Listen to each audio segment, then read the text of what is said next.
प्रिय साथियों, आज हम पढ़ेंगे केमिस्ट्री क्लास 12 का चैप्टर 14 जिसका नाम है जैव अणु। इसके अंतर्गत आज का जो हमारा टॉपिक है वो है ज्वीटर आयन। इस टॉपिक में हम ये पढ़ेंगे कि ज्वीटर आयन क्या है। ज्वीटर आयन को उभयधर्मी विद्युत अपघट्य या द्विध्रुवी आयन भी कहते हैं। तो ये ज्वीटर आयन इस रूप में भी पूछा जा सकता है, उभयधर्मी विद्युत अपघट्य बोलेगा इस रूप में भी पूछा जा सकता है, या द्विध्रुवी आयन। द्विध्रुवी का मतलब दो ध्रुव प्लस और माइनस, द्विध्रुवी आयन से क्या समझते हो, इस रूप में भी पूछा जा सकता है। अथवा करके इसको और दूसरे तरीके से भी पूछा जा सकता है।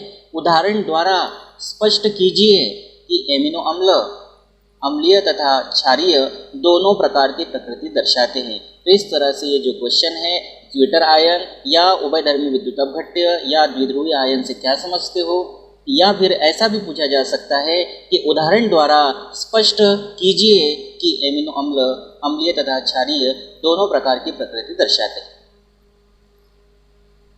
ज्वीटर आयन को समझने के पहले हम लोग यहाँ पर एक उदाहरण लेते हैं एमिनो अम्ल का।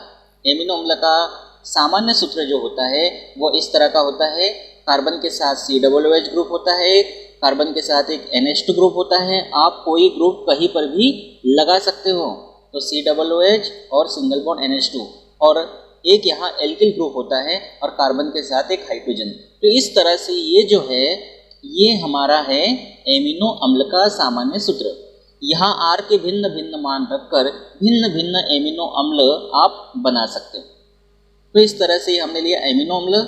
एमिनो अम्ल लेने के बाद ये दोनों तरफ का तीर का चिन्ह है, मतलब ये उत्क्रमणीयता का तीर का चिन्ह है, रिवर्सिबल एरो है। इसमें क्या होता है कि यहाँ का जो हाइड्रोजन है ये हाइड्रोजन H+ के रूप में निकलता है, और आप जानते हैं कि जो H+ देता है वो अम्ल होता है। तो यहाँ से क्या हो रहा है कि हाइड्रोजन जो है ये H+ के रूप में निकल रहा है, मतलब कहीं ना कहीं ये अम्लीय स्वभाव का होगा। और ये जो H+ निकलेगा इस नाइट्रोजन के पास जाके वो जुड़ जाएगा।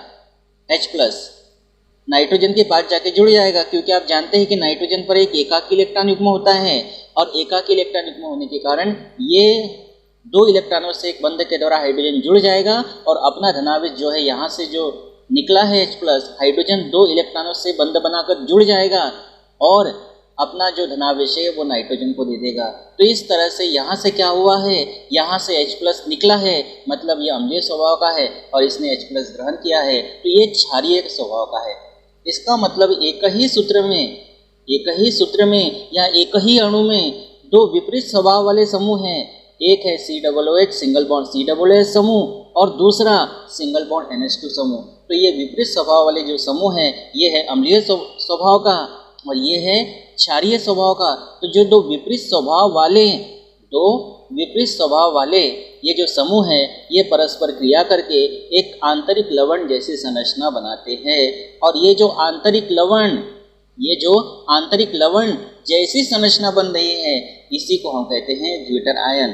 तो ज्वीटर आयन जो है इस पे आप देखेंगे कि धन और ऋण दो आयन भी आपको दिखाई दे रहा है, प्लस और माइनस, इसीलिए इसको हमने कहा था द्विध्रुवी आयन।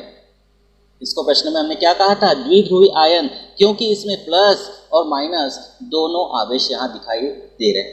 ठीक है, तो इस तरह से ज्वीटर आयन क्या है आपने देखा कि एमिनो अम्ल, ये जो एमिनो अम्ल है, एमिनो अम्ल के एक ही अणु में, ये एमिनो अम्ल का एक ही अणु है, एक ही अणु में विद्यमान मतलब उपस्थित दो विपरीत स्वभाव वाले समूहों, एक सिंगल बॉन्ड NH2 और एक सिंगल बॉन्ड COOH, दो विपरीत स्वभाव वाले समूहों सिंगल बॉन्ड NH2 और सिंगल बॉन्ड COOH की परस्पर क्रिया से आंतरिक लवण जैसी संरचना प्राप्त होती है। और ये इस तरह की जो संरचना हमको प्राप्त हुई है एक ही अणु में, ध्यान देना है, एक ही अणु में, एमिनो अम्ल का जो एक ही अणु है, इस एक ही अणु में दो विपरीत स्वभाव वाले समूह सिंगल बॉन्ड NH2 और सिंगल बॉन्ड COOH की परस्पर क्रिया से एक आंतरिक लवण जैसी संरचना प्राप्त होती है, जिसको हम कहते हैं ज्वीटर आयन। तो इस तरह से इन आंतरिक लवणों को ज्वीटर आयन या द्विध्रुवी आयन कहते हैं।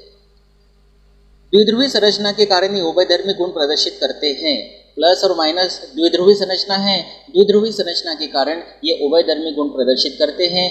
और अगर ये ज्विटर आयन इससे ज़्यादा प्रबल अम्ल कोई है, जो ज्विटर आयन है, इसके प्रबल अम्ल के साथ ज्विटर आयन जो है, ये ज्विटर आयन किसी प्रबल अम्ल के साथ क्रिया करेगा तो लवण बना सकता है, या ये ज्विटर आयन किसी प्रबल क्षार के साथ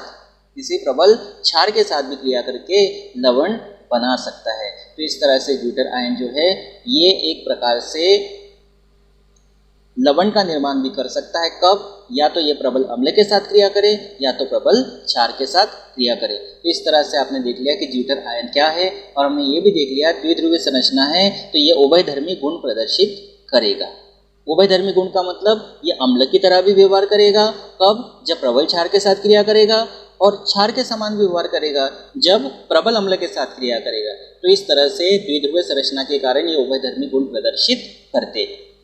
तो जो ज्विटर आयन है ये उभयधर्मी गुण प्रदर्शित करते हैं। कैसे? अर्थात ये अपने प्रबल अम्ल से प्रोटॉन ग्रहण करके लवण बनाते हैं, और साथ ही अपने से प्रबल क्षार को प्रोटॉन दान करके, अगर प्रबल अम्ल के साथ क्रिया करते हैं ज्विटर आयन तो प्रोटॉन को ग्रहण करते हैं और ग्रहण करके लवण बनाते हैं, और अगर प्रबल क्षार के साथ क्रिया करते हैं तो प्रोटॉन दान करते हैं और प्रोटॉन दान करके लवण बनाते हैं। तो इस तरह से जो ज्विटर आयन है, बार बार इस चीज़ को रिपीट कर रहे हैं कि जो ज्विटर आयन है ये उभयधर्मी व्यवहार प्रदर्शित करता है, क्योंकि आप जानते हैं अम्ल और क्षार जब आपस में क्रिया करते हैं तो लवण का निर्माण होता है। तो ज्विटर आयन जो है प्रबल अम्ल के साथ क्रिया करेगा तो प्रबल अम्ल क्या करेगा? प्रोटॉन दान करेगा, तो ज्विटर आयन प्रोटॉन ग्रहण करेगा तो लवण बन जाएगा।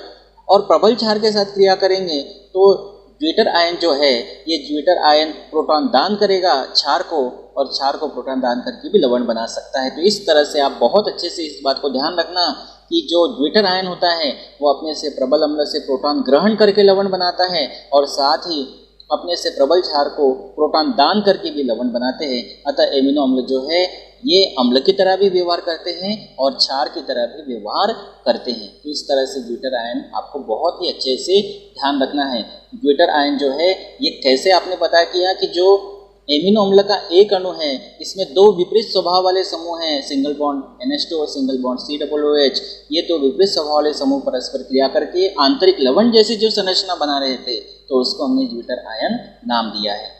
अब ये जो इम्पॉर्टेंट और क्वेश्चन हैं जो कभी ना कभी MP बोर्ड में आ चुके हैं, जैसे क्या होता है जब प्रोटीन का विकृतीकरण होता है, दूसरा DNA अंगुली छापन क्या है, DNA फिंगरप्रिंट क्या है, इसका महत्व क्यों है, और DNA और RNA में अंतर लिखिए। ये जो 3 क्वेश्चन हैं ये इसके पहले मैं किसी वीडियोस में ये करवा चुका हूँ, तो इसके लिए मैं आपको डिस्क्रिप्शन में इसकी लिंक दे दूँगा ताकि आप वहाँ से जाके इस क्वेश्चन जो इम्पॉर्टेंट है इसको आप देख पाएंगे और देखकर आप उसका अध्ययन कर पाएंगे। तो इस तरह से अब मैंने अभी तक ये जो जैव अणु चैप्टर है इसमें जितने भी इम्पॉर्टेंट क्वेश्चंस है सारे इम्पॉर्टेंट क्वेश्चंस को मैंने लगभग यहाँ करवा दिया है। आप चैनल की प्लेलिस्ट में जाके वहाँ से चेक कर सकते हैं। और अगर अभी तक आप लोगों ने मेरे चैनल को सब्सक्राइब नहीं किया होगा तो मेरे चैनल को सब्सक्राइब जरूर कर लीजिए। फिर मिलते हैं अगले इम्पॉर्टेंट टॉपिक के साथ अगले वीडियो में। Thank you.